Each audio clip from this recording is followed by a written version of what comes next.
भारद्वाज है। मैं HR professional हूँ। सबसे पहले मैं आपको अपना एक छोटा सा परिचय देना चाहूँगी about my qualification and experience.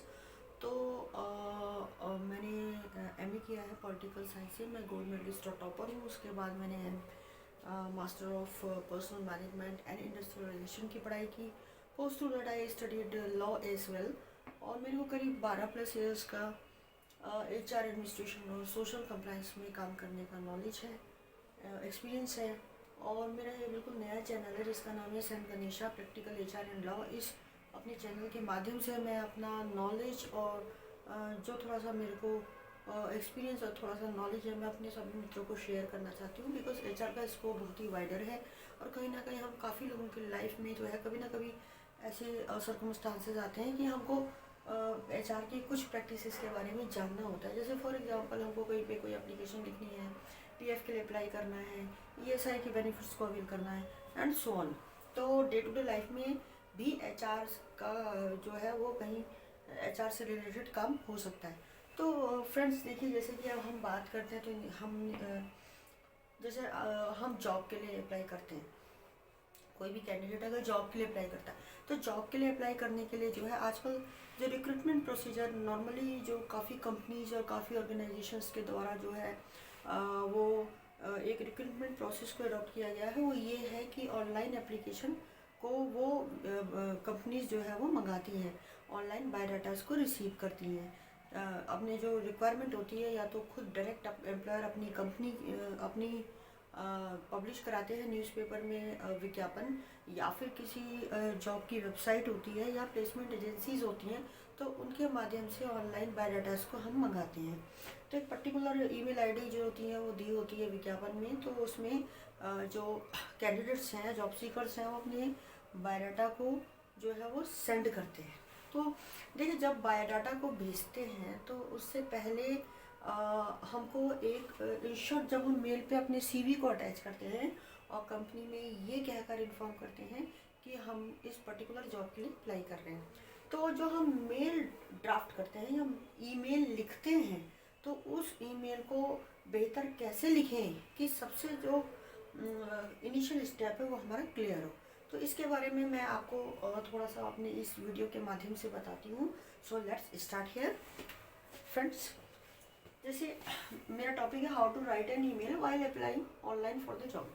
जब हम ऑनलाइन जॉब के लिए अप्लाई करते हैं तो हम ईमेल कैसे ड्राफ्ट करते हैं। सबसे पहले तो अपने दिमाग में ये हमेशा रखिए कि हमें बहुत छोटा और बहुत ही मीनिंगफुल लिखना है। क्या लिखना है अब हम आपको बताते हैं। देखिए, ये लिखने के पीछे हमारे स्टेप्स होते हैं। सबसे पहले तो आपको डियर सर या डियर मैडम करके इंट्रोड्यूस करना होता है, जिनको आप रिक्रूटर को या एचआर में मेल सेंड कर रहे हैं, ठीक है। तो उसके बाद आप ये बताते हैं फर्स्ट लाइन में कि आपको कहाँ से पता लगा है कि ये पर्टिकुलर वैकेंसी आपके यहाँ आपकी कंपनी में खाली है।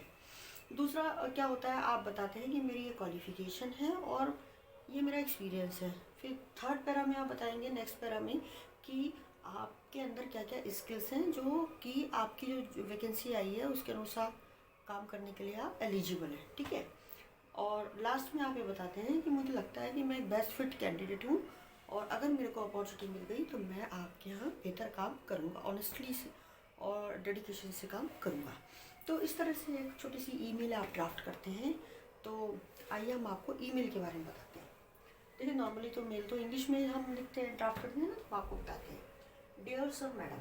अभी एक एप्लीकेंट है, आप कहीं चाहे फ्रेशर है चाहे एक्सपीरियंसड हैं, तो थोड़े वर्ड्स को अपने प्रोफाइल के हिसाब से या अपनी चॉइस के हिसाब से आप चेंज कर सकते हैं, बट स्टेप्स ये होते हैं। तो मैं आपको क्लियर करती हूँ। डियर सर मैडम, है ना, तो ये बोल रहे हैं कि हमें it has come to my notice, है ना, from reliable sources newspaper website और अबाउट, है ना, for that there is a vacancy for the post of ये या for vacancy for the post of is like vacant.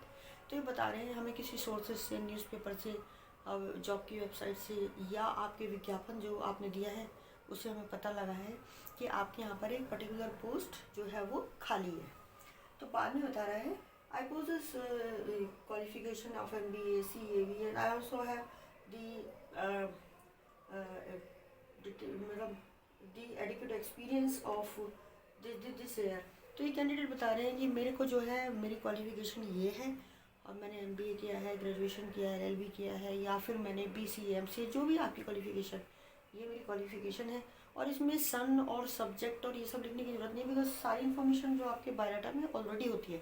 यहाँ तो आपको इन ब्रीफ बताना है कि जैसे मैं प्रोफेशनली क्वालिफाइड पर्सन हूँ और मैंने एमबीए, एमसीए या बीसीए किया हुआ है, बीटेक किया है, ठीक है। और आई also have the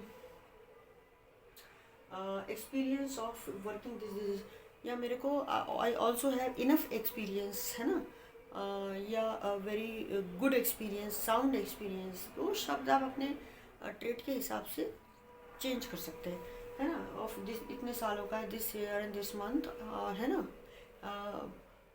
in this field and as a, मतलब इस कंपनी में मैंने काम किया है, इस पद पे मैं अभी जो काम कर रहा हूँ उस पद पे कर रहा हूँ। या यहाँ पे इस ऐड कर सकते हैं, presently I am working with such and such company ऐसी this and this. Suppose presently I am working in such and such company as a head HR. तो जैसे मैंने लिख दिया, तो वो आप अपने बारे में लिख सकते हैं कि अभी वर्तमान में मैं इस कंपनी में इस पद पे काम कर रहा हूँ, या मेरी लास्ट कंपनी में मैं इस पद पे काम कर रहा था, ठीक है। फिर आगे आप बढ़ाएंगे तो आप अगले पैरा में लिखेंगे अपने स्किल्स को। अब आपने ये बता दिया कि मेरे को यहाँ से पता लगा आपके यहाँ पे जगह खाली है, ठीक है। फिर आपने क्वालिफिकेशन, एक्सपीरियंस बता दिया। फिर आपने ये बता दिया मेरी लास्ट कंपनी है, मेरी करंट कंपनी ये है। फिर आप कहेंगे I am well versed with system operation, है ना, हैव वर्क और पेरोल। जैसे मैं एचआर का आपको एग्जांपल दूँ तो हम ये बता रहे हैं, एचआर एग्जीक्यूटिव या पर्सन बता रहा है कि मेरे को सिस्टम पे काम करने का नॉलेज है, मैंने पेरोल पे काम किया है, और मैं जो हूँ, और भी ट्रेड बता दीजिए, ट्रेनिंग एंड डेवलपमेंट में मैंने काम किया है। और I have also worked on social compliance, I have knowledge of drafting etcetera. जो भी आपकी स्किल्स आपके ट्रेड से रिलेटेड है वो आप इस पैरा में यहाँ पे दे सकते हैं। जैसे ये बता रहे हैं कि मतलब I am well versed with the system, I have enough knowledge of how to work on payroll, yeah, I can operate payroll, or I can work on SAP. So there are so many modules and payrolls which are available in the market जिसका हमको experience होता है। I have also enough knowledge and experience of holding performance appraisal, grievance handling, negotiation, bargaining, trade unions, etc. जो भी आपका trading है skills में in short, बहुत शॉर्ट में आप अपनी स्किल्स के बारे में बताएंगे। फिर लास्ट में आप लिखेंगे, है ना, कि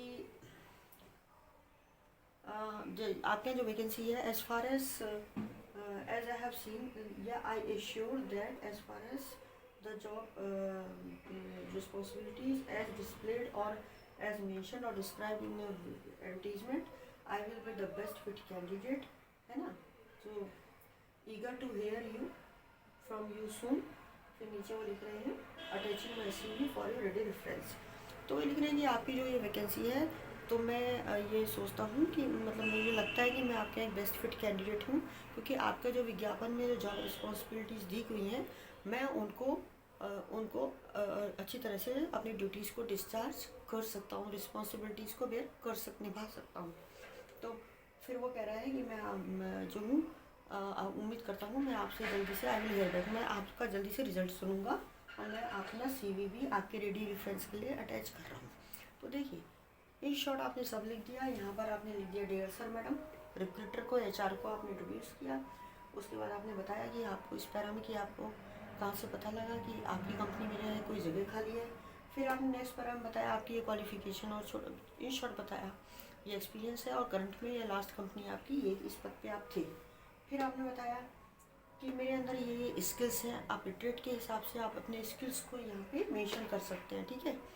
जैसे अगर आप कंप्यूटर ऑपरेटर के लिए अप्लाई करना है तो आपको सिस्टम पे MS Excel, MS Office, word पे और इंटरनेट पे काम करने का या किसी सॉफ्टवेयर में काम करने का नॉलेज और एक्सपीरियंस है। आप अकाउंट्स के लिए अप्लाई कर रहे हैं तो आपको टैली, ERP9, है ना, या कोई और सॉफ्टवेयर है तो उसका भी आप यहाँ पे दे सकते हैं, ठीक है। फिर आपने लास्ट पर हमें लिखा है कि मुझे लगता है कि मैं एक बेस्ट फिट कैंडिडेट हूँ, चूँकि आपने जो विज्ञापन में इस पद के लिए जो जॉब रिस्पॉन्सिबिलिटीज़ दी हैं, मैं उसको अपनी शैक्षिक योग्यता और अपने अनुभव के आधार पर ये सोचता हूँ कि मैं उन ड्यूटीज़ को अच्छी तरह से परफॉर्म कर सकता या कर सकती हूँ। फिर लास्ट में आप लिख रहे हैं कि मैं आपसे जल्दी से जल्दी आपका नतीजा सुनूंगा, मतलब मीन्स पॉजिटिव मेरे को आप रिजल्ट देंगे। मैं अपना बायोडाटा आपके रेफरेंस के लिए अटैच कर रहा हूँ।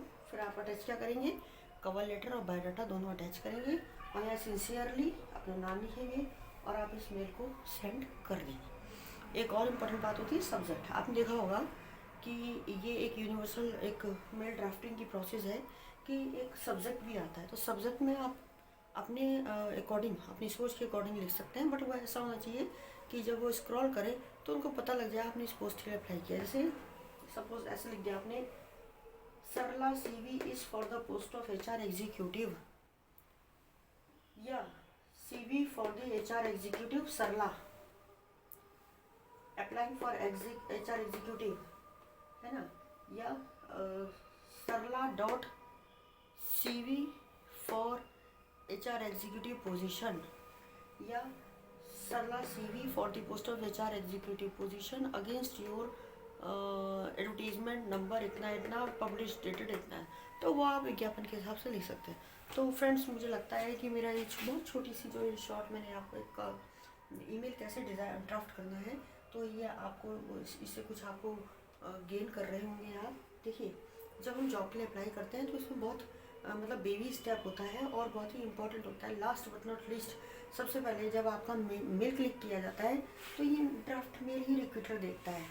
जब उसको लगता है yes this drafting is really very impressive, ये ड्राफ्टिंग वाकई में मीनिंगफुल है, तो फिर वो आगे क्या प्रोसेस करेगा, आपका कवर लेटर और सीवी को ओपन करके पढ़ेगा, है ना। तो इसलिए फ्रेंड्स, हमेशा ये ध्यान रखें कि आप जो ईमेल ड्राफ्ट कर रहे हैं और एंड में ये भी चेक कर लें कि इसकी स्पेलिंग वगैरह जो है प्रॉपरली ठीक हो। आपने जहाँ बोल्ड करने की वर्ड को मतलब बोल्ड करने की ज़रूरत है वहाँ बोल्ड करें, जहाँ उसको अंडरलाइन करना है उसको अंडरलाइन करें। ब्रैकेट और कॉमास कैसे लगाने हैं इसका भी आप ध्यान दें, क्योंकि ये आपके करियर पाथ का जब हम उस सीढ़ी पे चढ़ रहे होते हैं ये फर्स्ट स्टेप है। और मुझे उम्मीद है जो भी मेरे दोस्त इससे थोड़ा कुछ सीखेंगे तो अपने उस फर्स्ट स्टेप में कहीं ना कहीं इन सब बातों का ध्यान रखेंगे। डेफिनेटली ये स्टेप्स उनके लिए हेल्पफुल होंगे उनकी मंजिल को पाने के लिए। फ्रेंड्स, मैं ऐसा सोचती हूँ। और मेरा ये चैनल चूँकि नया है, अगर आप फर्स्ट टाइम इसको देख रहे हैं तो आप इसको सब्सक्राइब करें। अगर आपको मेरी मेहनत पसंद आती है तो आप इसको लाइक एंड शेयर करें।